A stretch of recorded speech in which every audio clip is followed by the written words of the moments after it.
ඔයාලට ඉන්න මම පුංචි දෙයක් පෙන්වන්න හදන්නේ. පුංචි දෙයක් කියන්නේ මෙන්න මේ ගොඩනැගිල්ල බලන්න. මෙන්න මේ ගහෙන් වට කරගෙන තියෙන විදිය කොහොමද කියලා.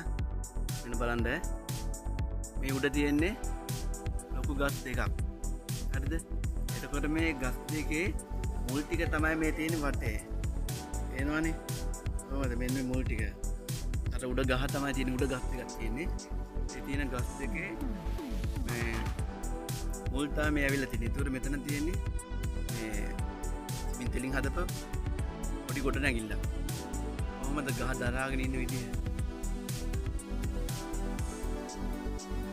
එන්න බලන්න මෙන්න මේ පැත්තේ. මේ තියෙන ගස් ටික. ඒකට බලන්න සබා ධර්මයේ කොහොමද පිහිටලා තියෙන්නේ කියලා. මේ තියෙන්නට නුක ගහක් තියෙනවා. මේ උඩ නුක ගහක් තියෙනවා. ඒකට මෙතන තියෙන්නේ මේ බලන්න. මෙතන තියෙන්නේ මේ උන්ටි දැම්මක් වයක් ගිහිල්ලා තියෙන්නේ. ඒක ගස් වලින් වට වෙලා තියෙන්නේ. සබා ධර්මයේ කොහොමද පිහිටලා තියෙන විදිය. ඒ වගේ දේවල් එකලා තියෙනවද ලංකාවේ?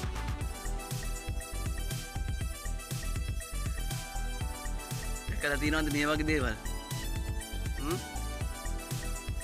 එකලා තියෙනවා නම් අනිවාර්යෙන් කමෙන්ට් එකක් දාන්න යන්න. ඒ වගේම අපේ අලුත් channel එක subscribe කරන්න අමතක කරන්න එපා.